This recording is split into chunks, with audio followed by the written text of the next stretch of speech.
Y vayamos al capítulo 35 del libro del Génesis. Seguimos con nuestra serie de sermones sobre el libro de Génesis. Estaremos en los versículos del 1 al 15.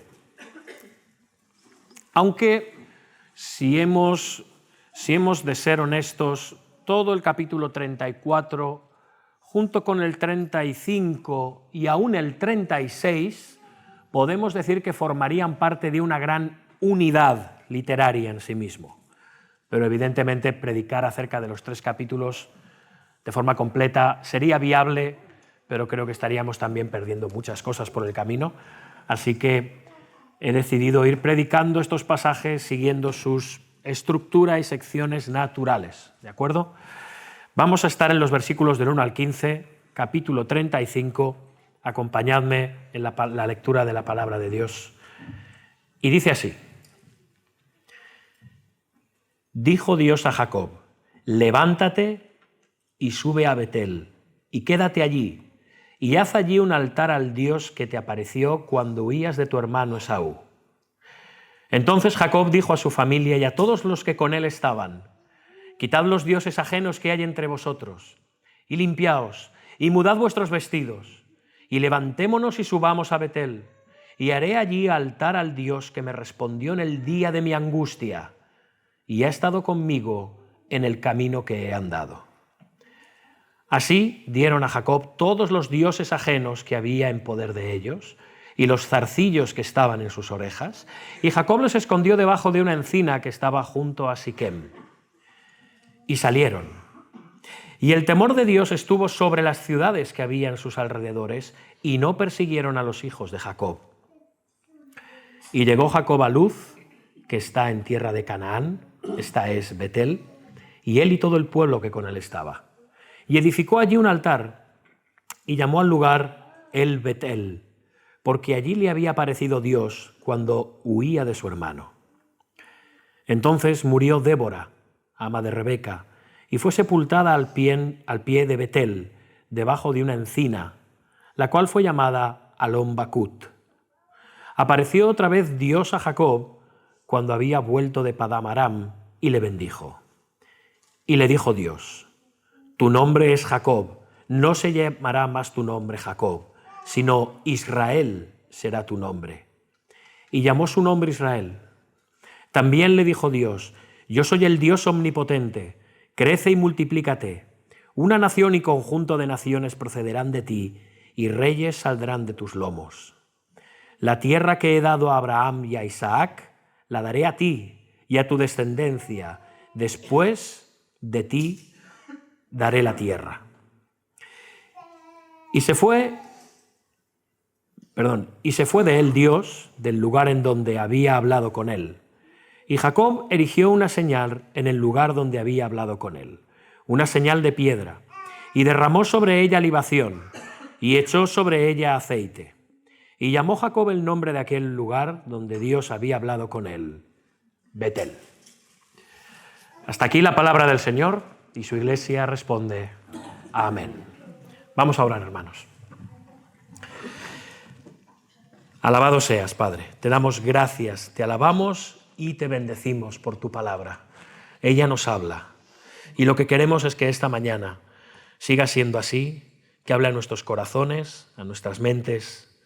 Sabemos que venimos gozosos y receptivos por recibir tu palabra, pero también atribulados, cargados y conscientes de nuestros pecados. Queremos que tú nos hables, que tu Espíritu Santo sea aquel que nos redarguya, que nos dirija, que nos conduzca por medio de tu palabra inspirada. Que esta palabra nos muestre a Cristo, la palabra encarnada, resucitada y ascendida, y que ahora mora en nuestros corazones. Señor, obra con poder. Muéstranos cómo las circunstancias y las penurias y los retos y sufrimientos y bendiciones de tus siervos del pasado también nos hablan en el día de hoy. Rogamos que esta lectura no quede solo en eso, que esta predicación no quede solo en un recordatorio de eso, sino también de la gloria y de la bendición que tenemos en el Evangelio de Jesucristo. Y te lo pedimos todo a través de Cristo Jesús. Amén. Amén. Amén.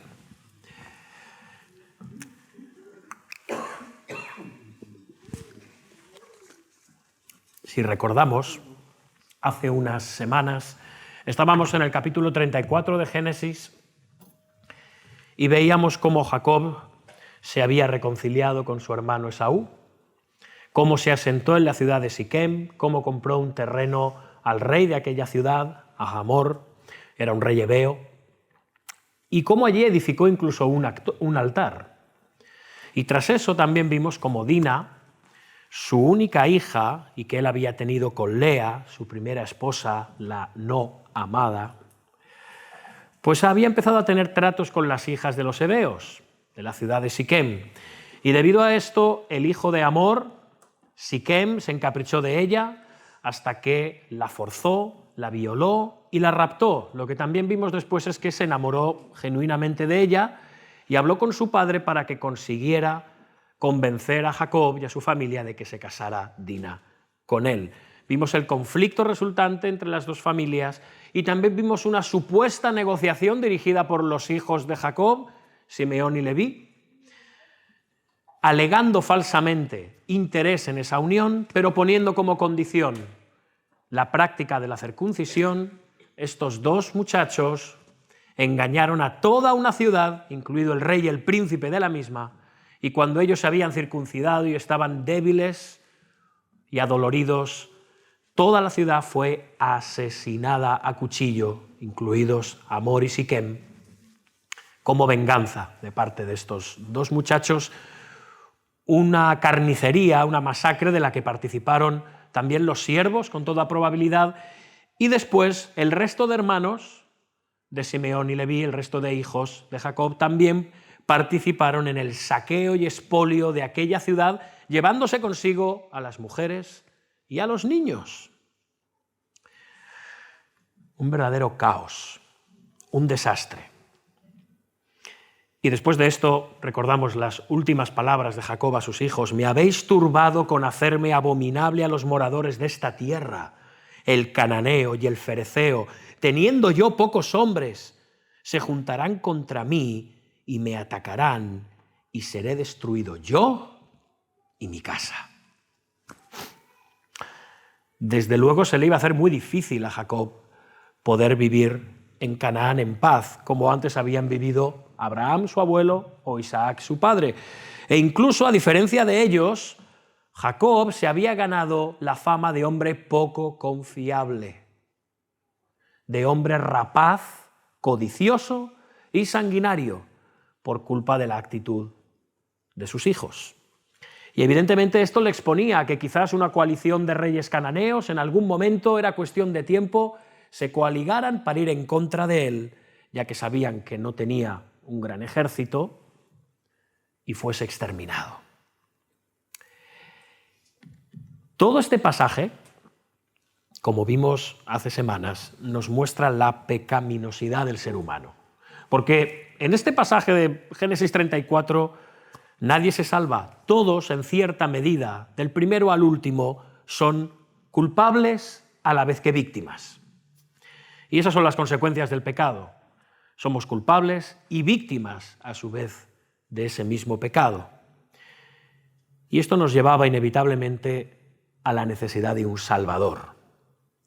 Alguien sin pecado, a diferencia de los seres humanos, que redimiera a la humanidad de su condición caída y merecedora de juicio. Porque no olvidemos una cosa: el acto que habían perpetrado los hijos de Jacob merecía juicio. Era cruel, desamorado, blasfemo e impropio de hijos de Dios. Lo que veremos hoy es que, a pesar de todos estos pecados cometidos por la familia de Jacob en general, Dios va a tener de nuevo misericordia de él. Dios va a convocar a Jacob para renovar el pacto que tenía con él. Pero antes va a requerir una serie de cosas que están relacionadas con lo que llamaríamos un avivamiento. La nación de Israel, que escuchaba estas palabras, debía de estar muy atenta, ellos eran descendientes de la familia de Jacob.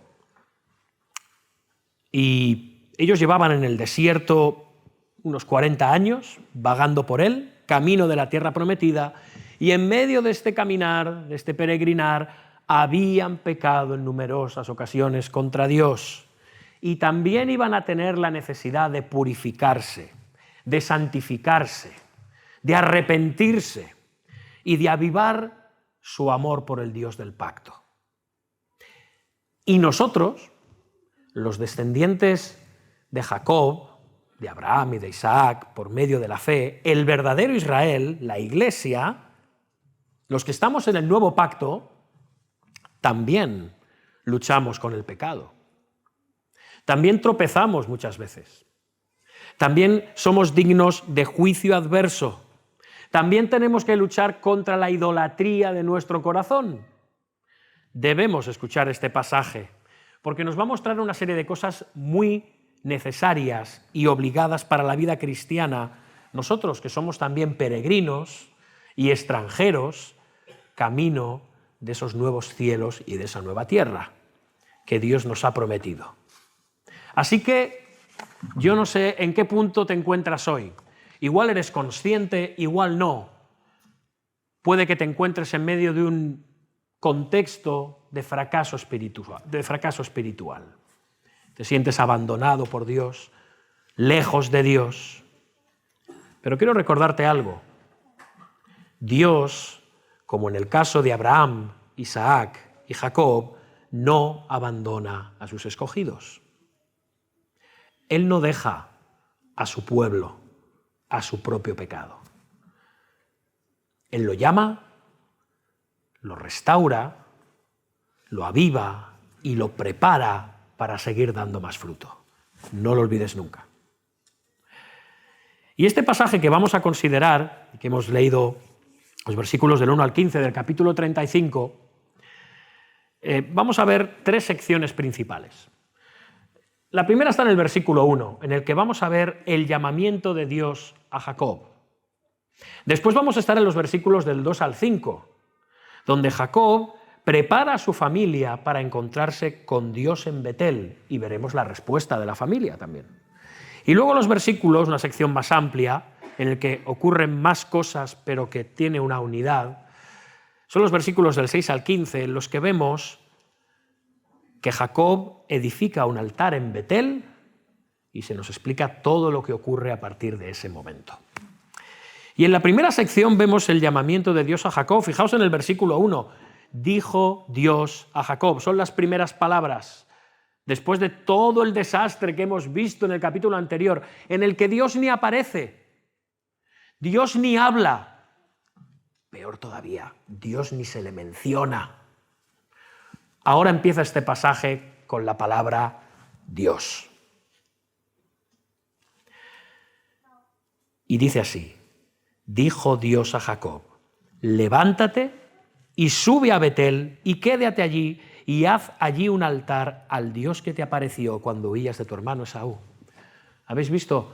Es Dios, en medio del fracaso y el desastre espiritual de Jacob y de su familia, quien sale al encuentro del patriarca, por iniciativa propia.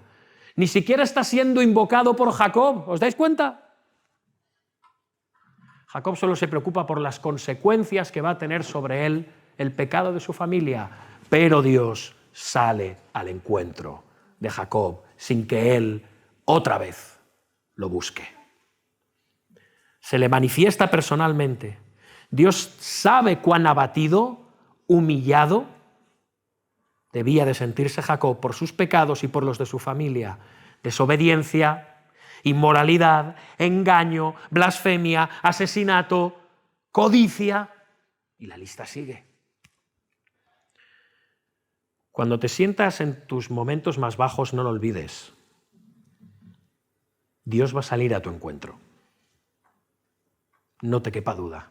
Lo hará de maneras que no esperas, de maneras que no imaginas, de formas insospechadas, a veces frontalmente, a veces inesperadamente, de una forma tímida y parece que no la puedes ni apreciar, pero Dios va a salir a tu encuentro.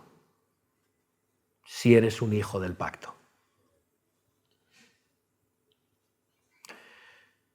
Jacob se sentía muy mal, pero también es cierto que estaría aterrorizado por las circunstancias. De nuevo, como hemos dicho antes, había hecho hediondo a los pueblos de alrededor, pueblos mucho más poderosos de lo que podía ser él. Una familia de pastores, de ganaderos nómadas, que se había visto engrosada, como mucho, con mujeres y niños. Personas no aptas para la batalla. Estaba preocupadísimo Jacob, tenía motivos para estarlo. Era cuestión de tiempo que les atacaran y les exterminaran. Así que es muy probable, y lo desprendemos de las palabras últimas de Jacob en el versículo 34, que él se sintiera abandonado y dejado a su suerte. Lo único que me queda ya es la destrucción. No sé qué va a ser de nosotros. Estoy dejado de Dios y de sus promesas. Parece que todo ha acabado. Él estaba bajo una gran convicción de pecado, como nosotros lo estamos también cuando pecamos, ¿no es así? Un hijo de Dios se siente bajo convicción de pecado cuando peca. Un hijo de Dios sabe que ha pecado cuando peca. Un hijo de Dios no tiene dudas del pecado que ha cometido. Puede estar endurecido, puede estar insensible, frío espiritualmente, pero sabe que ha pecado. Jacob sabía que había pecado y sabía que lo que merecía además era el exterminio, el juicio por los pecados cometidos contra personas que podían ser paganos, como los cananeos, pero eran inocentes. Ellos nunca debieron de haber sido masacrados y asesinados. Debía de caer el peso de la justicia sobre la familia de Jacob. Pero el Señor, en su gran misericordia, se manifiesta a Jacob y le manda 4 cosas. Son 4 imperativos, 4 órdenes. Lo primero que le dice, si os fijáis, en el versículo 1 es: levántate. Levántate. Esto es en hebreo literalmente: sal de donde estás. Es decir, sal de donde estás, Jacob, sal de Siquem, deja el terreno que has comprado, desmonta tus tiendas, ciega los pozos, déjalos sembrados y vete de aquí. Vete de aquí. Muchas veces nosotros, cuando hemos pecado, hemos de reconocer el lugar en el que estamos. La mayoría de las veces el pecado ha venido porque no estábamos donde debíamos estar. O porque hemos querido quedarnos en el lugar, y entendemos el lugar no como un lugar físico, sino la situación, la posición en la que estamos, en la que sabíamos que no debíamos estar, en la que no teníamos que habernos quedado. Pero ahí estábamos, ¿recordáis el Salmo 1? Bienaventurado el varón que no anduvo en consejo de malos, antes bien su deleite está en la ley del Señor. No estuvo en consejo de malos, no estuvo en silla de escarnecedores. Es una cuestión posicional el pecado. Estamos en el lugar o en las circunstancias o con la gente que no deberíamos de haber estado, en las compañías que no deberíamos haber tenido, buscando cosas para nosotros que no nos correspondían, abandonándonos a una determinada forma de vivir y de ver las cosas. Jacob nunca tuvo que haber ido a Siquem. ¿Quién le mandaba a este hombre irse a Siquem? ¿Sabéis quién? Él mismo. Él decidió estar y quedarse donde se quedó. Ahora Dios le dice: sal de allí. Y lo siguiente que hace, en un segundo imperativo, es, fijaos, sube a Betel. Es decir, literalmente, ves a Betel. Dice sube porque Betel está a 300 metros más arriba que Siquem. Siquem está en una llanura, Betel está en el monte, a 300 metros de altura. Y de hecho, recordáis, era el lugar en el que Dios se le había aparecido por primera vez cuando huía de su hermano Esaú. Era una ciudad que se llamaba Luz, un lugar llamado Luz, y después Jacob le cambia el nombre a Betel. Esto había ocurrido hacía 27 años. Él huía por estafar a su padre, por estafar a su hermano, y allí había tenido aquella visión de la escalera, ¿recordáis? Con los ángeles que subían y bajaban, mostrando esa unión entre el cielo y en la tierra como un anticipo de una unión mayor que vendría, y esa era la de nuestro mediador entre Dios y los hombres, Cristo. Y él tuvo allí esta visión, y Dios allí le había hecho la promesa de bendecirle, de estar con él, de prosperarle, de guardarle y de traerle de nuevo a la tierra. Dios le está diciendo: vuelve al lugar en el que me manifesté a ti.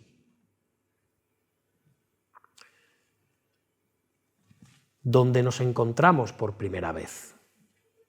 Jacob, vuelve al principio, vuelve al inicio, donde te bendije y te hice mi promesa que no debes olvidar de estar siempre contigo. Cuando pecamos y caemos, hermanos, es tiempo de volver al principio. Como decía el Señor a los efesios, había que revivir ese primer amor. En un sentido, hemos de regresar al inicio, pero viendo las cosas desde una perspectiva nueva. Es el mismo sitio, pero con otra perspectiva. La perspectiva que nos da el darnos cuenta de nuestra dependencia de Dios, de nuestra necesidad de Dios para todo. Porque lo olvidamos muy fácilmente. Jacob, vuelve a Betel, vuelve al sitio donde me manifesté a ti. ¿Recuerdas el día de tu conversión? ¿Recuerdas el tiempo de tu conversión? ¿Cómo era tu vida? ¿Cuáles eran tus prioridades? ¿Cuáles eran tus expectativas? ¿Qué anhelabas en cuanto a las cosas de este mundo? ¿Qué esperabas de este mundo? ¿Qué esperabas y aguardabas que Dios hiciera contigo? ¿Qué? ¿Lo recuerdas o ya lo has olvidado? Hemos de regresar a ese lugar. Volver a Betel, volver a la casa de Dios, donde Dios hizo morada con nosotros por primera vez. Y la tercera cosa que Dios le ordena a Jacob es: quédate allí. O sea, no solamente has de salir de donde estás, no solo has de volver al lugar del que procedes, quédate allí. Es decir, vive allí, Jacob, planta allí tus tiendas, apacienta tus rebaños, planta tus sembrados, prospera, que tu familia crezca allí y no en otro lugar. Este es el lugar al que deberías haber ido desde el principio y no a Siquem cuando volviste de Mesopotamia. A Betel, a la casa de Dios, en la cual hiciste un voto de adoración y de servicio a Dios. Y Dios demanda eso, que cuando nos damos cuenta de dónde hemos estado, regresamos al lugar del que nunca deberíamos de habernos ido, debemos entonces de perseverar. Y no sentir un subidón, un fuego que nos viene por los pies y alabado sea el Señor para dentro de 6 meses estar exactamente en el mismo sitio que estabas antes. Tú estás preservado por Dios para perseverar, no para dejarte llevar. Y de nuevo, un cuarto imperativo es: y haz allí un altar al Dios que te apareció cuando huías de tu hermano Esaú. Estaba condenado a muerte en un sentido, Jacob, y Dios se le aparece allí y le muestra su gracia, su redención, su misericordia. Tú y yo estábamos muertos en delitos y pecados y el Señor nos rescató. Y ya no había muerte y condenación ni persecución de la justicia divina sobre nosotros. Por lo tanto, Por lo tanto, recuerda ese tiempo. ¿Qué hacías en ese tiempo? Yo te voy a decir lo que hacías. Si tú te convertiste, si tú eres un verdadero hijo de Dios, lo que hacías todo el tiempo es vivir en un sentimiento constante de adoración que te embargaba. ¿O no? O dijiste, bueno, ya me he convertido, pues me voy a trabajar. Espero que no. Espero que no. No es algo que tú firmaste en un papel y dijiste, ah, bien, esto me conviene, me viene muy bien, ya estoy convertido, ¿no? ¿Así vivías? Claro que no, por supuesto que no. Es curioso porque esta es la primera vez en el libro de Génesis, la primera, en la que Dios manda a alguien construir un altar. Los patriarcas habían construido altares antes, Abraham, Isaac, pero lo habían hecho, y muy bien hecho, por iniciativa propia. Es más, cuando Jacob estuvo en Betel, ungió aquella piedra, consagró aquel lugar como casa de Dios, pero no hizo ningún altar. El primer altar que hace voluntariamente Jacob es cuando llega a la tierra prometida de vuelta de Mesopotamia y lo hace en Siquem, en un sitio al que nadie le había mandado estar, ni adorar, ni hacer absolutamente nada. Y así somos. La adoración la entendemos según nos conviene y cuando nos conviene y cómo nos conviene. Nosotros decidimos los términos en los que adoramos a Dios, ¿verdad? No. Es Él quien decide los términos. Ahora Dios le está diciendo, edifícame un altar. Dios le está diciendo a Jacob, adórame donde yo te digo, como yo te digo, cuando yo te digo, de la manera en que yo te mando. Adórame debidamente, Jacob, no a tu manera. Nosotros adoramos a Dios como Él merece y debe ser adorado, no como estipulamos nosotros, pero lo olvidamos tan fácilmente. Cuando Jacob estuvo en Betel hizo el siguiente voto, ¿recordáis? En Génesis 28, si fuere Dios conmigo y me guardare en este viaje en que voy, y me diere pan para comer y vestido para vestir, y si volviere en paz a casa de mi padre, Jehová será mi Dios, y esta piedra que he puesto por señal será casa de Dios, y de todo lo que me dieres el diezmo apartaré para ti. Ahora Dios le está diciendo, Jacob, cumple tu voto. Pero esto va más allá de algo condicional. Yo te he bendecido, ahora a ti te toca cumplir tu voto, porque yo necesito que cumplas tu parte. Dios no necesitaba nada de Jacob. Era más bien al contrario. Jacob necesitaba a Dios. Dios, en su gracia soberana, en su propósito, está llevando a Jacob a que cumpla sus votos. Porque esa es la voluntad de Dios. Por encima de la voluntad de Jacob, Jacob iba a cumplir su voto. Porque así es como debía de ser. Porque es Dios quien establece el pacto, es Dios quien establece las condiciones. ¿Es así en tu vida? ¿Estableces tú las condiciones con Dios? ¿Haces pactos y acuerdos con Dios? ¿Le obligas a Dios a hacer según qué cosas y a cambio yo haré otras? Así no es como funciona Dios. Dios es soberano y lleno de gracia, y Él obra y hace las cosas como quiere, y cuando quiere, y con quien quiere. Él es el Señor. Jacob, desde que regresaste a la tierra prometida, has hecho de todo. De todo menos cumplir tus votos. De todo menos hacer mi voluntad. Y ahora yo me vuelvo a manifestar a ti, Jacob, y te restauro para cumplir tus votos, porque esa es mi voluntad.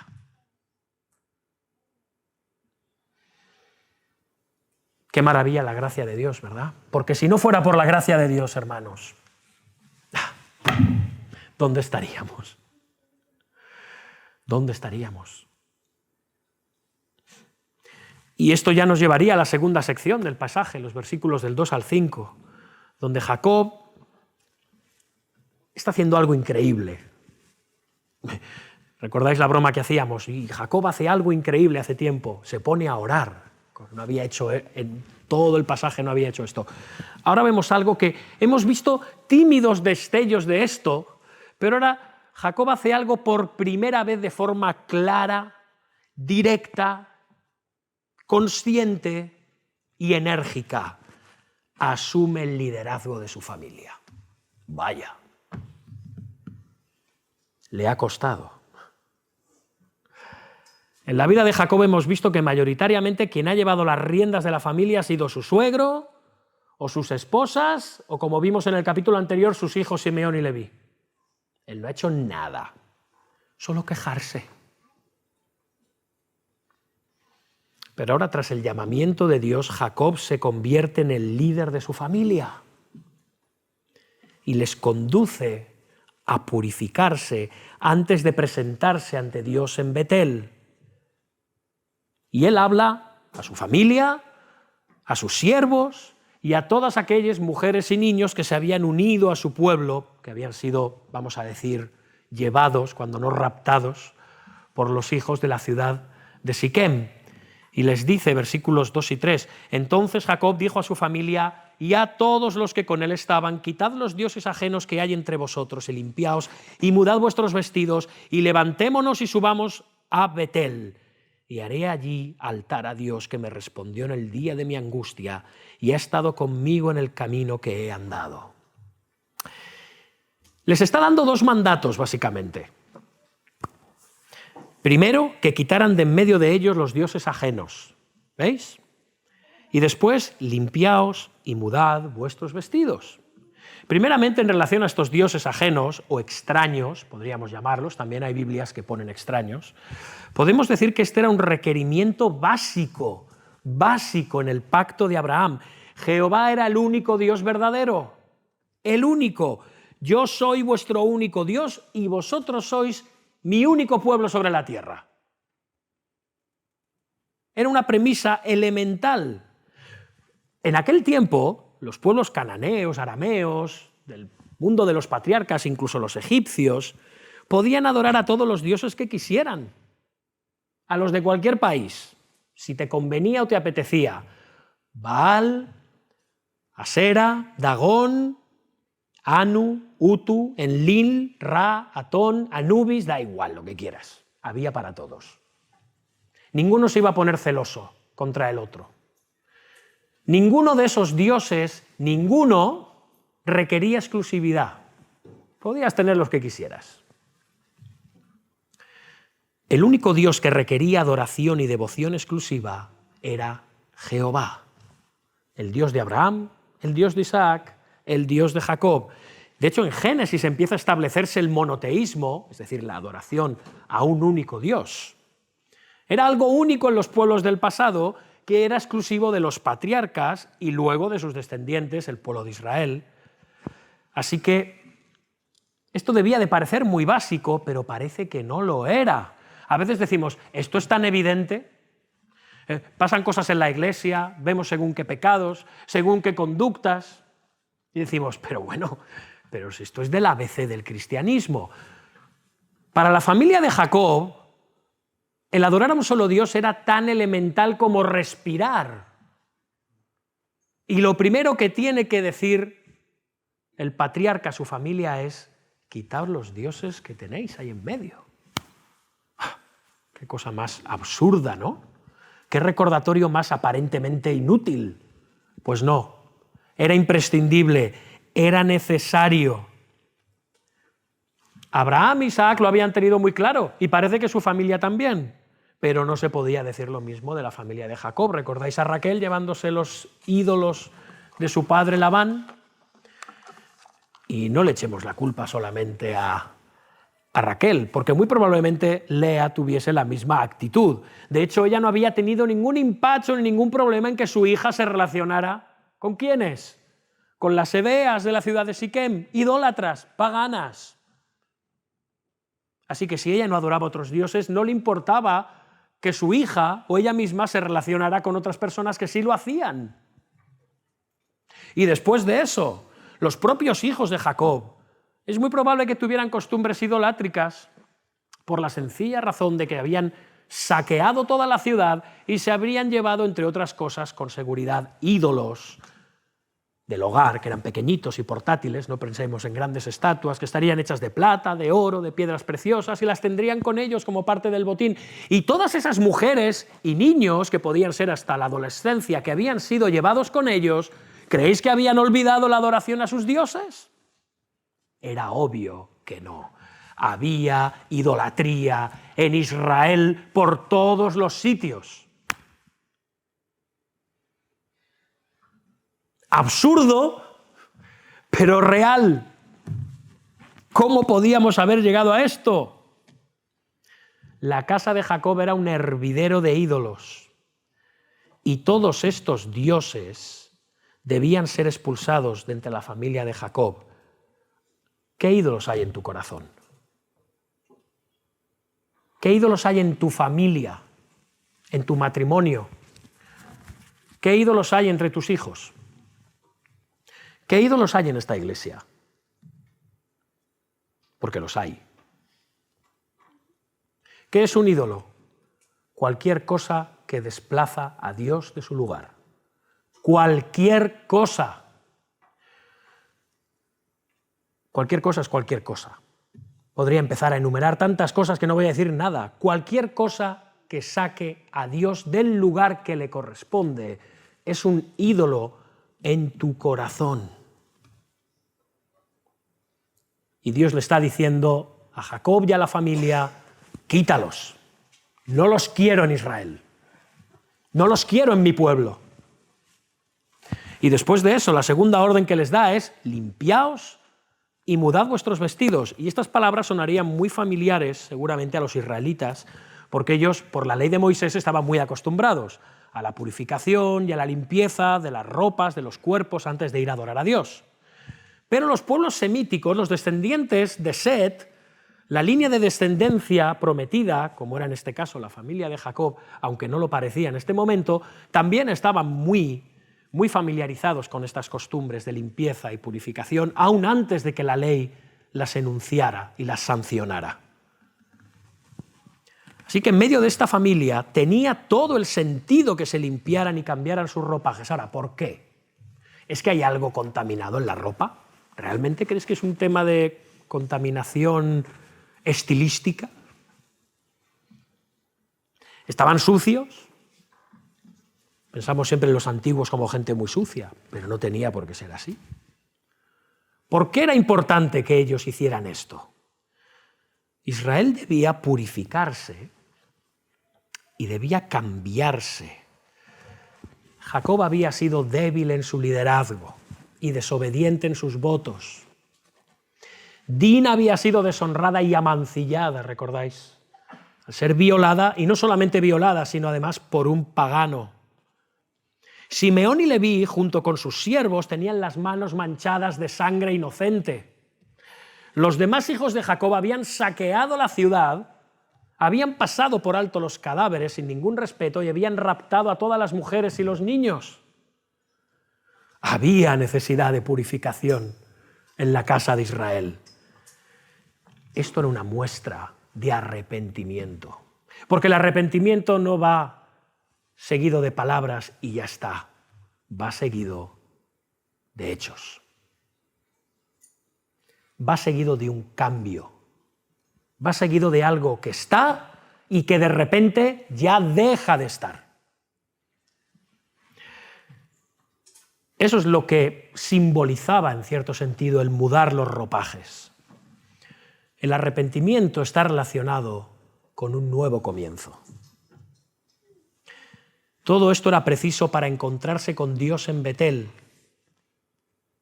donde Jacob pensaba ofrecer sacrificios en el altar que iba a construir allí. El arrepentimiento, hermanos, es un cambio. Y si tú te estás arrepintiendo y no hay cambio en tu vida, no hay un dejar atrás aquellas cosas que sabes que te están llevando al pecado constante que practicas, no hay arrepentimiento que valga.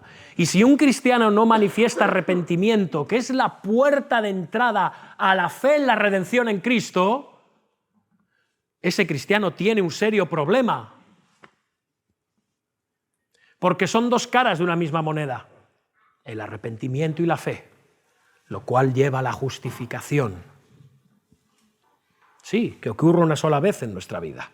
No nos estamos justificando cada vez que nos arrepentimos. Pero somos justificados para vivir vidas de arrepentimiento y fe constantes. Y sin embargo, si eso no está, debemos arrepentirnos de que no esté.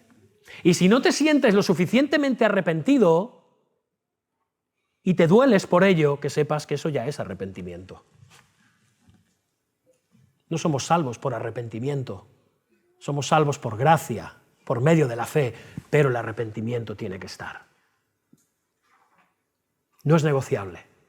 Será un arrepentimiento más intenso, será un arrepentimiento más frío, será un arrepentimiento progresivo, será un arrepentimiento fugaz, pero habrá arrepentimiento. Habrá un cambio de ropas, habrá un mudar nuestro corazón, habrá una limpieza interior, un deseo de ser limpios y renovados. No vamos a dejar las cosas igual, porque Dios nos demanda que las cosas no estén igual. Jacob se debía presentar ante Dios, que había estado con él y le había guardado en Betel, en Padan Aram, en Galad, en el torrente de Jaboc, en Siquem, y ahora lo estaría de nuevo en Betel. Y Jacob, fijaos ahora, le dice las mismas palabras que Dios le ha dicho a él, y aquí Jacob está obrando como sacerdote del hogar, como mediador entre Dios y su familia, Israel. Fijaos, dice, levantémonos y subamos a Betel, que es el título del sermón. Son las mismas palabras que le dice al principio. Levántate y sube a Betel. Lo mismo que era cierto para él, era cierto para su familia. La familia debía seguir los pasos de Jacob como sacerdote, al ofrecer sacrificios en el nombre de toda la familia, como rey, a ser cabeza sobre el pueblo, su propia familia, y como profeta, pues él les está llamando en el nombre de Dios a la purificación y a quitar los ídolos de su corazón. Aquí podemos ver a Jacob como un tipo de Cristo. Cristo es sacerdote, es rey y es profeta. Él está mediando entre Dios y su familia, una familia que se ha echado a perder completamente, una familia impura, una familia idólatra, una familia merecedora de juicio, una familia que no se puede presentar como está delante de Dios en Betel, no pueden ir a la casa de Dios.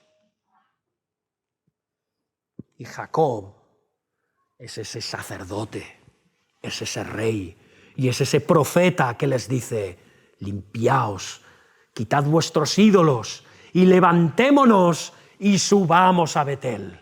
Y eso es lo que ha hecho Cristo con todos y cada uno de nosotros. Eso es lo que hace Cristo con su iglesia. La levanta, le dice: sal de donde estás y ves a la casa de Dios.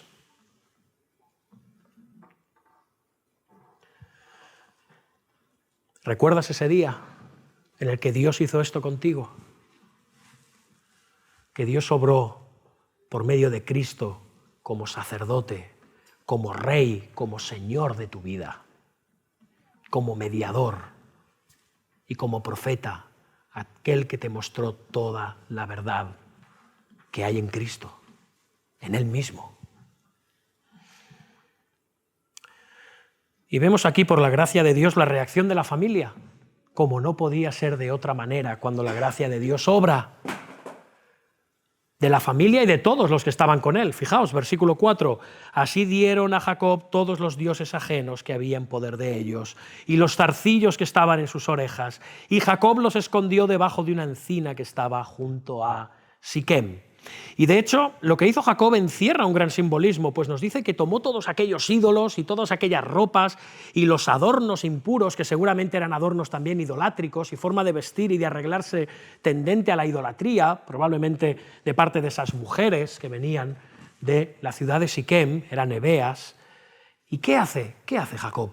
los esconde debajo de una encina que estaba junto a Siquem. Claro, si leemos esconde, como dice Reina Valera, podemos pensar, bueno, los esconde porque igual pensó, bueno, igual algún día lo necesito, ¿no?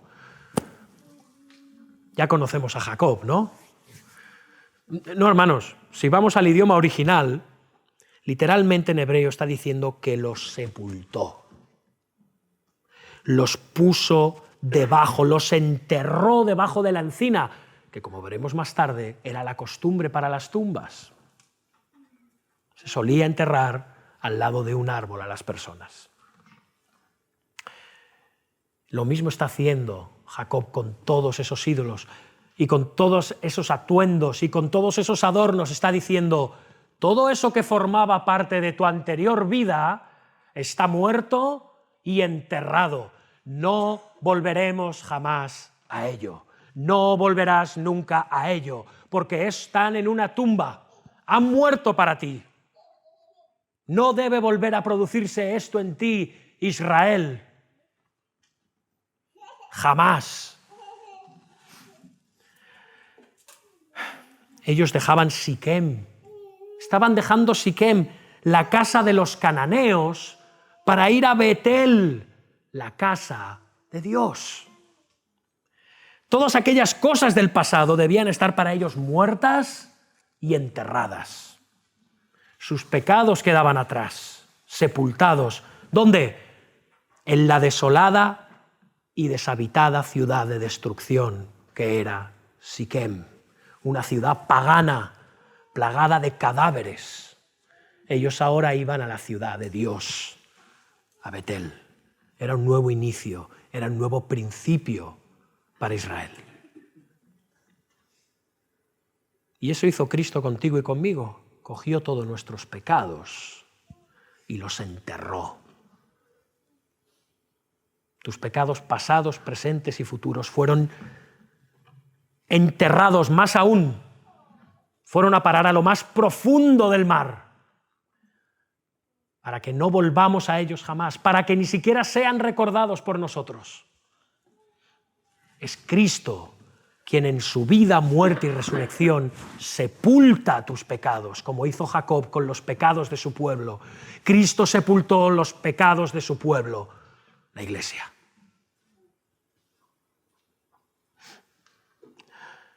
Y entonces lo que ocurre es algo sorprendente, versículo 5. Salieron y el terror de Dios estuvo sobre las ciudades que había en sus alrededores.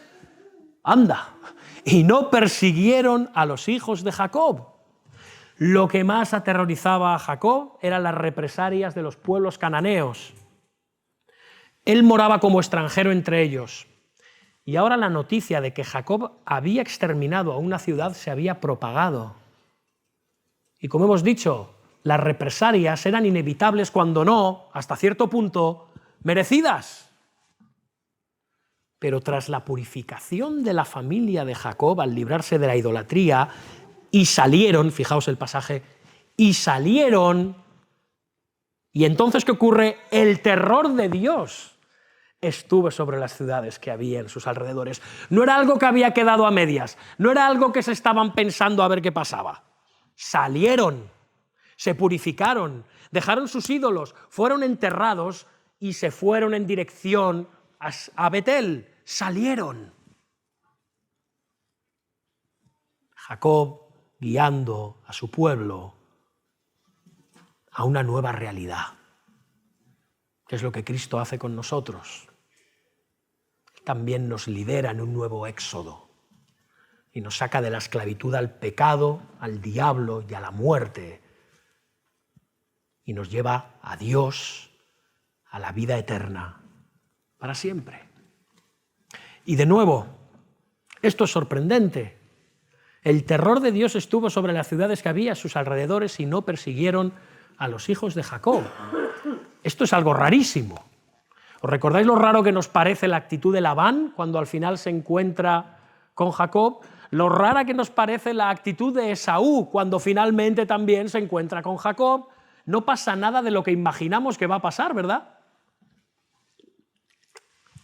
Ocurre todo lo contrario. Aquí está pasando exactamente lo mismo, hermanos, exactamente lo mismo. Estos paganos no hacen aquello que se esperaba y que era hasta cierto grado justo que ocurriera. Cae un miedo sobrenatural de Dios sobre el corazón de esos paganos.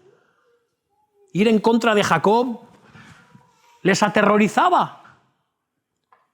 En primer lugar, porque Dios iba con ellos.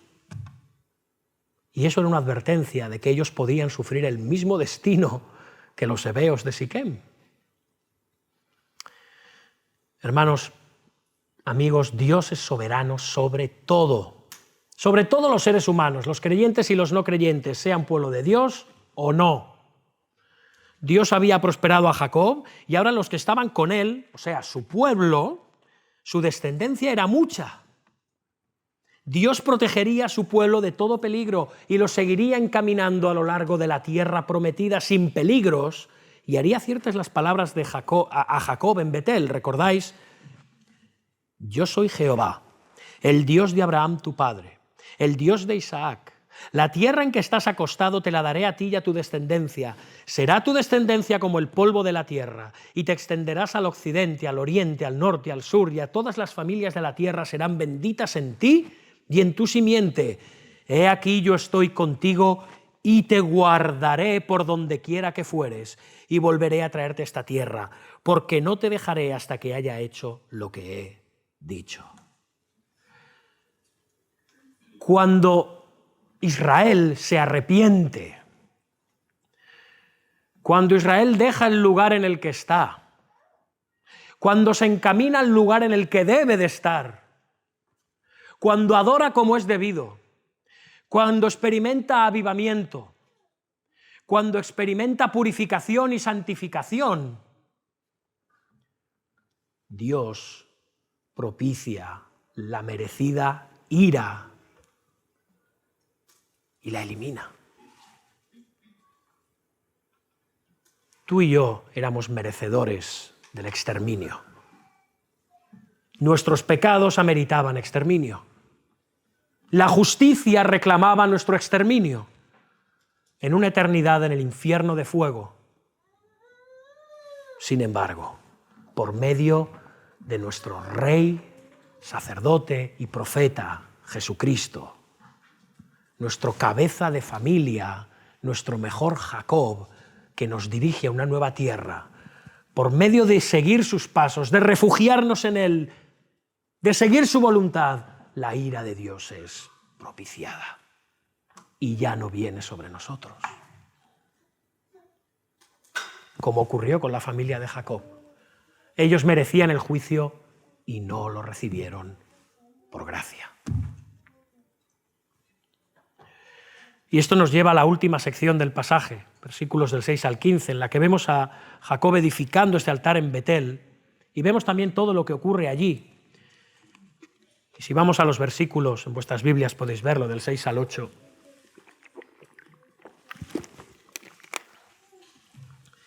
Y llegó Jacob a Luz, que es como se llamaba antes esta ciudad, que está en la tierra de Canaán, esta es Betel, él y todo el pueblo que con él estaba, y edificó allí un altar y llamó al lugar El Betel, porque allí le había aparecido Dios cuando huía de su hermano. Entonces murió Débora, ama de Rebeca, y fue sepultada al pie de Betel, debajo de una encina, la cual fue llamada Alon Bacut.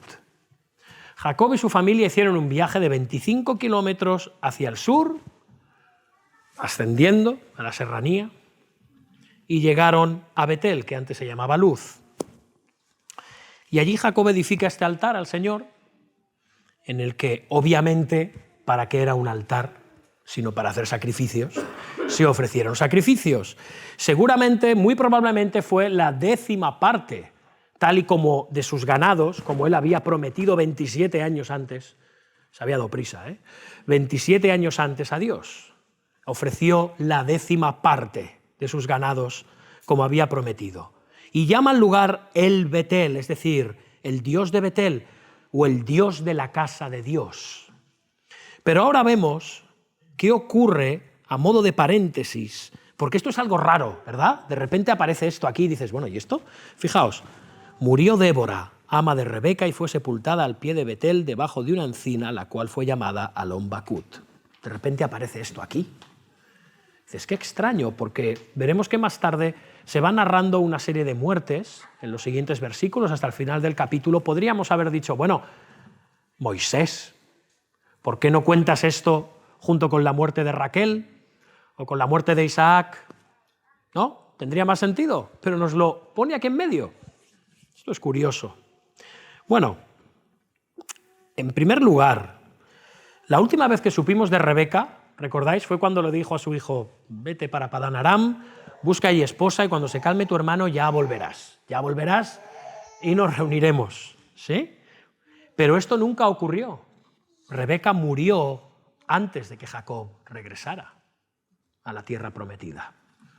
Y cuando Jacob llegó a Canaán, moró en Siquem, y esto lo inferimos por la narración de Génesis, no porque se explique explícitamente, y es muy probable que él fuera a visitar a su padre con relativa frecuencia en Hebrón, que es donde moraba.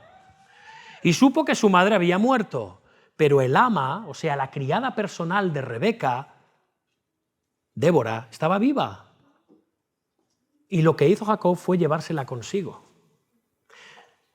como recuerdo y misericordia hacia su madre.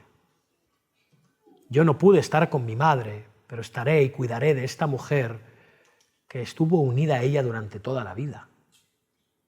Era la forma más cercana que tenía Jacob de sentirse cerca de su madre, a la cual, como sabemos, estaba muy apegado, y de también obrar misericordia hacia esta mujer, que se habría quedado desconsolada sin aquella persona a la que había servido toda la vida y posiblemente había sido muy seguramente su amiga más íntima. Y también que habría colaborado en la crianza del propio Jacob. Sería como una segunda madre para él.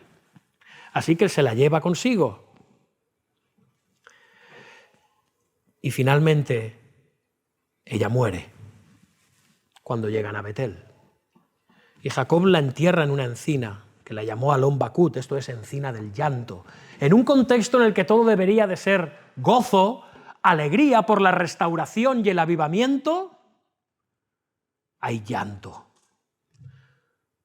Jacob no pudo llorar a su madre, pero pudo llorar a Débora, lo cual fue una misericordia de Dios. Y esto también nos recuerda algo en cualquier caso. Como dice el comentarista bíblico Matthew Henry, las aflicciones pueden venir aun cuando el proceso de reforma está en marcha. Ni por un momento pienses que si Dios te está restaurando, Dios te está avivando, Dios te está santificando, incluso si ahora Dios te está salvando, tu vida va a estar exenta de aflicciones y de problemas. No vivimos en Alicia en el País de las Maravillas. Quitemos de nuestras mentes el pensamiento Alicia. Tenemos bendición, tenemos salvación, tenemos justificación, tenemos santificación y esperanza de gloria, pero en este mundo caído, mientras sea un mundo caído, habrá tribulación, habrá persecución, habrá sufrimientos. Esto es un recordatorio para que no olvidemos nunca que estamos viviendo entre el ya, pero todavía no, que aún no se han consumado todas las promesas en nuestra vida y en el mundo, ni siquiera en la iglesia. Todas estas promesas serán consumadas y cumplidas completamente cuando Cristo regrese, cuando lleguemos definitivamente a nuestra tierra prometida. Mientras tanto habrá llanto y habrá penar y habrá dificultades. Como en medio de este gran avivamiento y este gozo que estaba experimentando la familia de Jacob, en medio de él apareció este llanto por la muerte de Débora, que equivalía casi a decir la muerte de Rebeca en el seno de Israel. Y en medio de la reforma y el avivamiento espiritual de la familia de Jacob, en la que también hay duelo, Dios vuelve a manifestarse a Jacob. Versículos del 9 al 15, ¿veis? Apareció otra vez Dios a Jacob cuando había vuelto de Padán Aram y le bendijo, y le dijo Dios, tu nombre es Jacob, no se llamará más tu nombre Jacob, sino Israel será tu nombre. Y llamó su nombre Israel. También le dijo Dios, yo soy el Dios omnipotente, cree y te multiplicaré. Crece y multiplícate. una nación y conjunto de naciones procederán de ti, y reyes saldrán de tus lomos. La tierra que he dado a Abraham y a Isaac la daré a ti y a tu descendencia, después de ti daré la tierra. Y se fue de él Dios del lugar en donde había hablado con él. Y se fue de él Dios del lugar...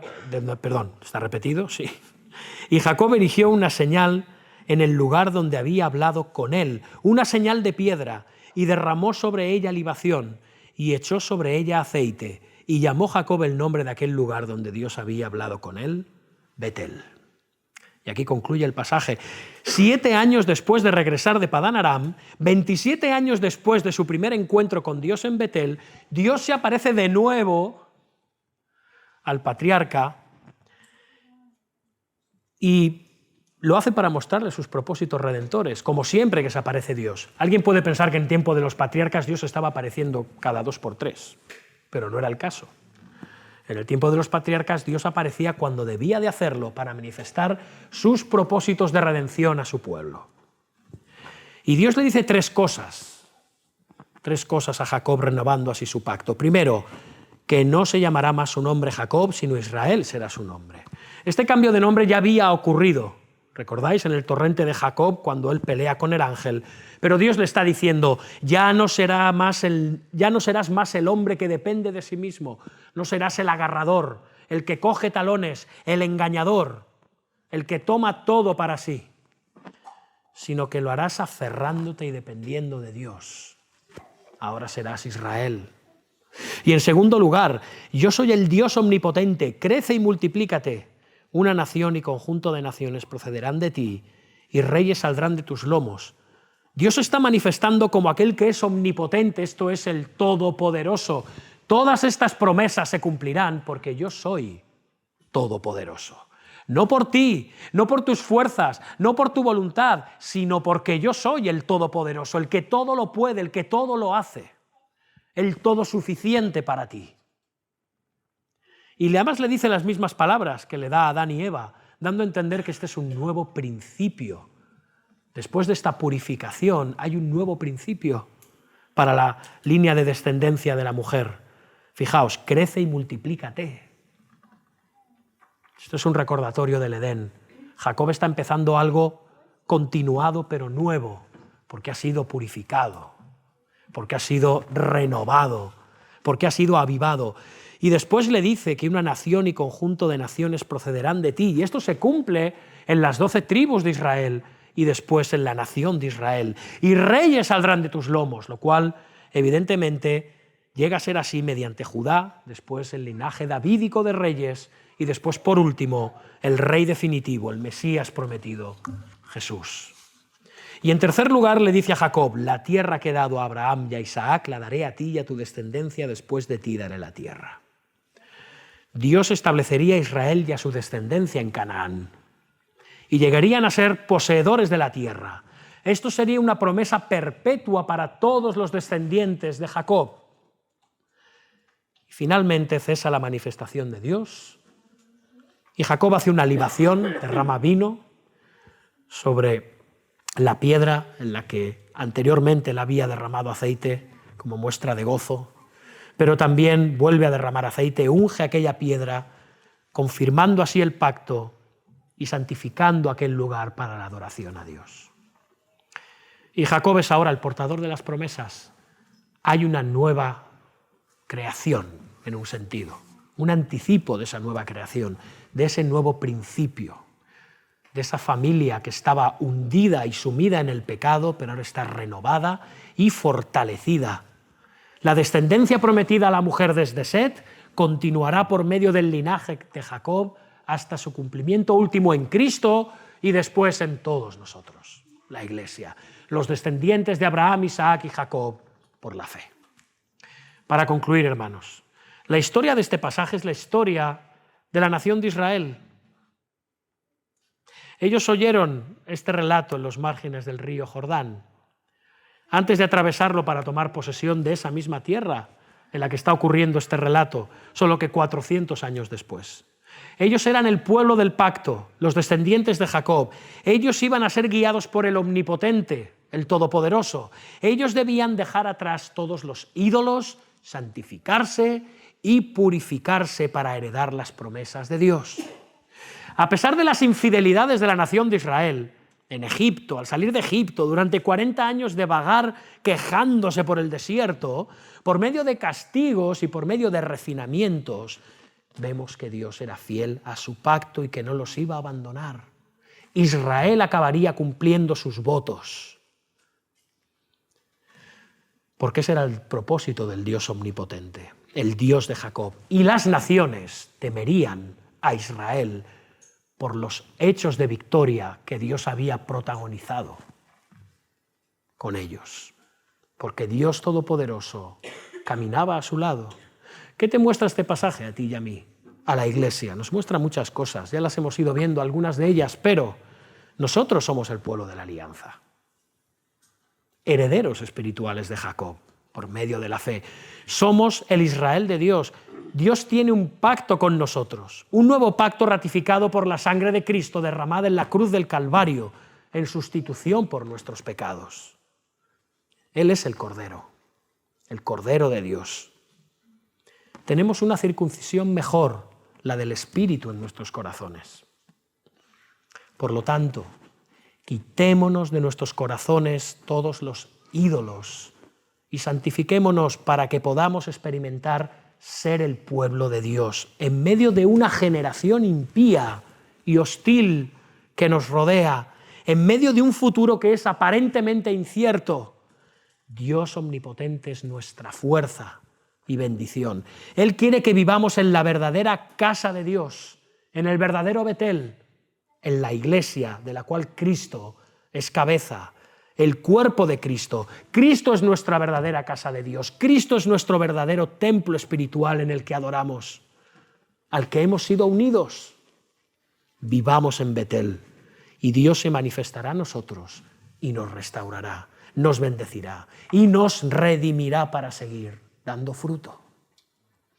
Como dice el apóstol Pablo a los Corintios, porque vosotros sois el templo del Dios viviente, como Dios dijo, habitaré y andaré entre ellos, y seré su Dios, y ellos serán mi pueblo, por lo cual salid de en medio de ellos y apartaos, dice el Señor, y no toquéis lo inmundo, y yo os recibiré, y seré para vosotros por Padre, y vosotros me seréis hijos e hijas, dice el Señor Todopoderoso, el Omnipotente. Así que, amados, puesto que tenemos tales promesas, limpiémonos de toda contaminación de carne y de espíritu, perfeccionando la santidad en el temor de Dios. Por lo tanto, hermanos, hermanas, escuchemos las palabras de Jesús, nuestro sacerdote, profeta y rey, que como Jacob nos dice, levantémonos y subamos a Betel. Amén. Amén, hermanos, oremos. Padre Señor nuestro, te damos gracias y te alabamos y te bendecimos. Queremos que tú nos avives, Señor. Queremos que tú nos santifiques. Queremos que tú nos purifiques, oh Dios. Queremos que quites los ídolos de nuestro corazón y que nos hagas conscientes de nuestra debilidad y de nuestro pecado y de nuestra dependencia total de ti. Que no podemos seguir viviendo de las maneras en las que vivimos o decidimos seguir viviendo. Perdona nuestras desobediencias, nuestras transgresiones, nuestra frialdad, nuestra blasfemia. Señor, destruye los ídolos de nuestro corazón. Los presentamos delante de ti, Señor, delante de Cristo, para que Él los entierre profundamente. No queremos volver a verlos más, Señor. Haznos una iglesia santa, una iglesia limpia, una iglesia sin ídolos. Y que esto sea así, porque tú los has quitado primeramente de nuestros corazones, Padre. No los queremos para nosotros. Queremos cambiar nuestros vestidos. Tú nos has dado nuevas vestiduras, una prenda blanca que es nuestra justificación, Señor. Tú has propiciado la ira de Dios sobre nosotros, oh Jesucristo, por medio de tu sangre. Que sea una realidad en nuestra vida, que lo vivamos en el seno de la iglesia, de la familia, en cualquier lugar. Sácanos de donde estamos y llévanos al lugar en el que tenemos que estar, que es en tu presencia, en tu casa de adoración, en Betel, en Cristo. porque te lo pedimos en su nombre. Amén.